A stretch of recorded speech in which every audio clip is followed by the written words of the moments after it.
বিজয় দিবস উপলক্ষে গোপালগঞ্জ শহরের পৌর পার্কে অনুষ্ঠিত হয়েছে বিজয় মেলা। আর এই মেলায় আগত দর্শনার্থীদের আনন্দ দিতে জেলা প্রশাসন আয়োজন করে সাপ বা ঝাপান খেলার শুরুতে সাপ বন্ধে কয়েকটি বক্স সাজিয়ে বসে কয়েকজন সাপুরিয়া। বাদ্যের তালে তালে আর বিনের সুরে একে একে বক্স থেকে বের হয়ে আসে গোখরা, দুধ রাজ সহ বিভিন্ন প্রজাতির বিষধর সাপ। মনসা মঙ্গলের পালাগান সহ বিভিন্ন গানের সঙ্গে বাদ্যযন্ত্রের তালে সাপুরে নিজ হাতে নাচাতে থাকে। তার সঙ্গে ফনা তুলে সাপগুলো বিভিন্ন অঙ্গভঙ্গি করে নাচতে থাকে। তবে নানান ধরনের অসুবিধা এবং কোনো সহযোগিতা না পাওয়ায় হারিয়ে যাচ্ছে বেদেদের এমন সাপ খেলা।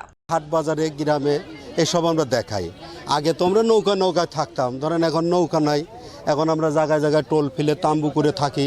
এখানে 10 দিন ওখানে 10 দিন, আমাদের স্থানীয় ঠিকানা নাই। সাপ আছে, জাতি সাপ আছে, কালনাগিনী সাপ আছে, ডারাস সাপ আছে, বিষধরি আছে, মানে এরকম অন্যান্য জাতির সাপ আছে। আমরা জায়গায় বড় জায়গায় থাকি, হাটে বাজারে গ্রামগঞ্জে আমরা সব খেলা টেলা দেখাই। কয়েক বছর আগেও গ্রামগঞ্জের বিভিন্ন হাট বাজারে সাপ খেলা দেখা গেলেও কালের বিবর্তনে এখন আর দেখা যায় না। ফলে সাপ খেলা দেখতে দুপুর থেকেই পৌর পার্কে বিজয় মেলায় ভিড় করে নানান বয়সের মানুষ। এ খেলাকে ঘিরে সৃষ্টি হয় উৎসবের আমেজ। গ্রামীণ ঐতিহ্য ধরে রাখতে আগামীতে এমন আয়োজনের দাবি দর্শনার্থীদের।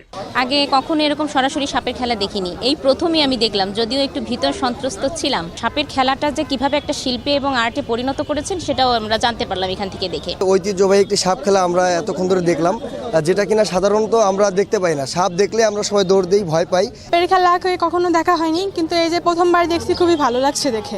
এটা আয়োজন করা উচিত, কারণ এই সংস্কৃতিটা আস্তে আস্তে ধীরে ধীরে আমাদের থেকে সরে যাচ্ছে এবং বেদে সম্প্রদায়ও সরে যাচ্ছে। দেশে দেখা পাওয়া বিভিন্ন প্রজাতির সাপের মধ্যে কয়েকটি সাপ বিষধর, তাই সাপ দংশন করলে ওঝার কাছে না গিয়ে হাসপাতালে যাওয়ার পরামর্শ দেন সিভিল সার্জন। সাপে কামড়ালে আমরা যে অপচিকিৎসার শিকার হই, বিশেষ করে সাপুরের কাছে যাই, এটা থেকে মানুষকে অবশ্যই সচেতন হতে হবে।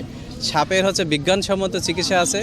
আমাদের কারো যদি বিষধর সাপে কামড়ায় তাহলে অবশ্যই যারা হাসপাতালে যায়। বেদে জনগোষ্ঠীকে সহযোগিতা করার পাশাপাশি গ্রামীণ ঐতিহ্য ধরে রাখতে আগামীতেও এমন আয়োজনের কথা জানান জেলা প্রশাসক। এখানে বেদে সম্প্রদায় তাদের আনন্দ উদযাপন করতে পারে, এই জন্যে সেখানে শরিক হয়েছে। আমরা চাই যে এই জাতীয় যারা প্রান্তিক জনগোষ্ঠী আছে এবং তাদের সংস্কৃতি আছে, তাদেরকে লালন করতে একটা ইনক্লুসিভ সমাজ ব্যবস্থা। আমরা মনে করি যে পরবর্তীতে আরও বিভিন্ন প্রোগ্রামে তাদেরকে নিয়ে আসবো।